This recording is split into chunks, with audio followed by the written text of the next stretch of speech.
And you asked me what was it like growing up in Saudi, and I feel like, in all honesty, that I had far more freedom to be who I wanted to be and who I am in Saudi as opposed to here. I feel, as a Muslim woman in this community, I feel exceptionally oppressed.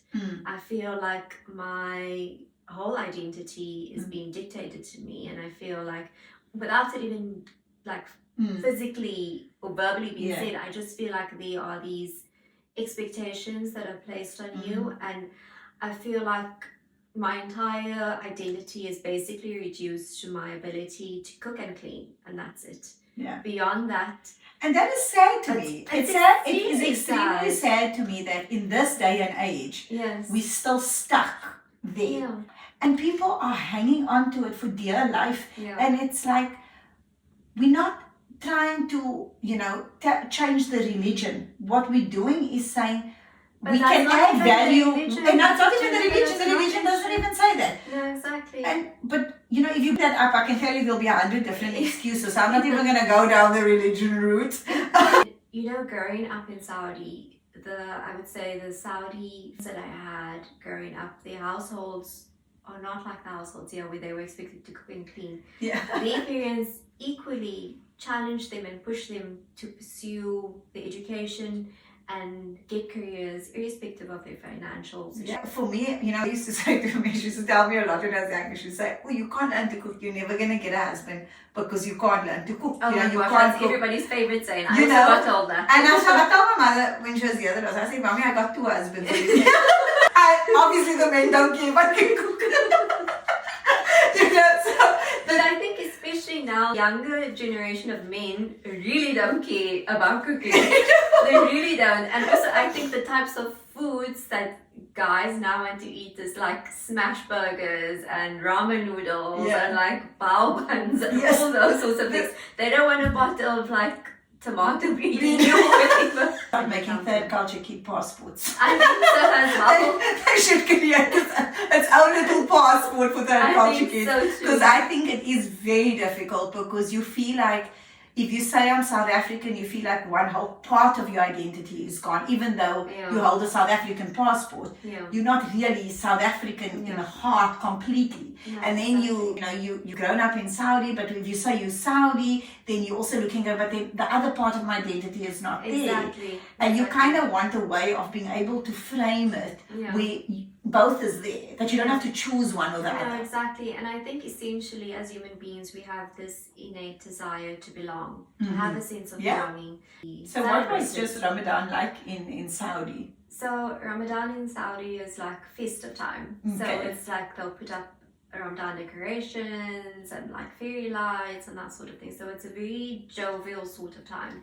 Whereas I feel Ramadan in the community here is a very serious, sad time. To be honest, everybody's really upset and angry all the time. And it's just, that was weird for me, and it still is very weird for me. Everybody's super happy and super it's the best time of the year. It's Christmas time. It's literally I'm assuming what festive is like here. It is becoming more and more difficult because the child trafficking ring is just growing because of the online world. Exactly, so that's what I'm saying. Even if children, they have those experiences offline, it continues online. And they get exposed to the content online, and these platforms like Instagram, TikTok, these platforms, Snapchat, where they are on, they're not protecting them. So that's why I feel very passionate about this, especially because I feel like children are so vulnerable offline, but then it continues online. And I think that a lot of parents are not aware of the harms and risks and the implications of having their children on these platforms without parental supervision. So that's something that's very important to me. Among women now, that's starting to see how important independence is. They're starting to realize the importance of independence. Oh my gosh. And I think women are starting to realize a lot of abuse, all of this that they're going through is because they don't have that financial independence. Absolutely, and they hang out. A lot of men think, I own you because I pay for your life, so I own you. Exactly. And so a lot of women are starting to realize that, and they're going, no, I don't want that. A lot of young girls are now looking at that and going, I want a different kind of life for myself. So it's great to see that happening. Yeah. Why have we become so obsessed to be beautiful? Yeah. Not intelligent. We're not obsessed with intelligence. No, exactly. How a woman can raise their intelligence. No, there's articles like that for men. How a man can raise his intelligence. How he can increase his power and his influence. We also hear. Yeah, no, exactly. That is so true. So that's another dynamic that my work looks at, is how gendered stereotypes and norms have been now reinforced not by men but by women on other women. Yes. Because they've internalized it.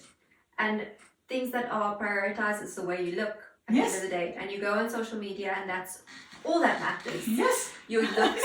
It's not about your intelligence, your career, your education, nothing. And I think that, just to go back, I also wanted to reinforce that I think that being a stay-at-home mom, being a housewife is one of the noblest jobs that there is. It's not an easy job and it's not for everybody. Yeah. But at the end of the day, if that is what you want to achieve in your life, then that I respect that. Yeah. But at the same time, respect me and respect that the way that I want to be a wife or the way that I want to be a mother is going to look different from what you want and what you deem as being correct. Yeah. And also being in the Muslim community and having those traditions and those sort of cultural practices in place, it does make it additionally difficult to navigate and to figure out what works for me, what works for you, what works for us. Because I think there's only so much of adapting you can do before you lose yourself. Absolutely, and that's the last thing that anyone would want. No, because I think also besides anything, I think being yourself makes you so joyful. Yeah, it does. You know, and when you're joyful, you show up in your relationships, your friendships, everything better. Your cup is full. Yes, because your cup is full. Still, a decade later, when I'm faced with those traditional cultural challenges, I still don't know how to navigate it. And I think that it's still a challenge for me to kind of overcome, and I'm still trying to learn how to overcome them and how to approach them in a way that's still respectful to the people who are enforcing it. Yeah. Because the last thing I want to do is seem like an arrogant person who thinks that I know better or that. But I think, you know, people. It's usually projecting, like people projecting their own insecurities or their own stuff. It's their own stuff. I do it myself, right? You know, when you're in a bad mood. Yeah. You say things that you're feeling about yourself, you project it onto the person you love most times it's our husbands. Yeah. You know, we say back to them. When we sit in retrospect and we go, okay, I'm sorry, I shouldn't have said that. I was feeling a bit down with myself and I took it out on you. Yeah. The reality is everybody's doing that. Everybody's walking around the world with these chips on their shoulders and taking it out on other people and blaming other people for the way they feel and what is going on. I think the one thing for me is that I've realized that everybody else is my mirror and I'm their mirror. That's what's happening in life. If I'm surrounded by a lot of people that are very judgmental, then I have to stop and take a look at myself and ask, where in my life am I being judgmental? If I'm around people that are trying to change me, then I've got to look and say, who am I trying to change? I think it's a very easy thing for me to do, because when I look at it and I go and I say, oh crap, well, I can't work on them, but I can work on me. You know, I can change the way I am seeing life, the way I am doing life. And I think there's the saying that says, you know, who you surround yourself with is who you become. Yeah, absolutely. That's so true. And so we've got to be very aware of who we surround ourselves with. It is exceptionally, people think it doesn't matter. It really does matter. If you are around a lot of closed-minded people, you will become closed-minded. Yeah, absolutely. If you're around a lot of judgmental people, you will become judgmental. Yeah. You won't even notice it in yourself. You'll excuse it as a different kind of behavior, but it's the same thing. Yeah, those challenges. There's certain people in the world you cannot have arguments with. Yeah. You got to just get comfortable with that. You cannot just debate. You know, I could sit with you and we could have a healthy debate. Yeah, and a respectful And we could get a respectful debate and we could get up and be friends and move away. Yeah. There's other people you can't do that with. No. The whole family break up. They have to so much choose sides now of who they're going to sit with. You know, it's not healthy. It's unhealthy ways of doing things. I implore everybody else that's out there to do the same thing. Find yourself. Find your home that's here. Yeah. Because the closer to home you get, the closer to your own heart space you get, where you know this is who I am. Yeah, and I'm not negotiating. I don't even want to. I don't have plan Bs. I don't have other ways of doing life. This is how I do life. This is how I show up. And if I'm not your cup of tea, just don't go find coffee then. Because I don't need people in my life where I have to continually prove myself to. I don't feel that we're not kids, you adults. You shouldn't have to prove yourself to your friends. You shouldn't have to prove I love you by being with them every weekend. You don't have to prove yourself to parents and say, I'm going to call you every day so that you know I love you. Yeah. I'm not going to cook for you all the time to prove myself as a wife. I cannot be with people like that. Because for me... I can't either. I've been struggling with that a lot lately, to be honest. I think just going through personal challenges and just life and everything it comes with, I oftentimes forget my purpose. And it takes me a while to get back on my feet when I get knocked down. And I think that things that do remind me are my work. And I feel like it's so sad to say that I feel like work defines me, but at this current stage of my life and where I am, I feel very much that the work that I do defines me. I think it doesn't just fulfill me, but I feel like it also sort of illustrates the character that I have and the type of person that I am and the type of person that I want to be. So I feel that a lot of the times when I face personal challenges, I throw myself into work 10 times more.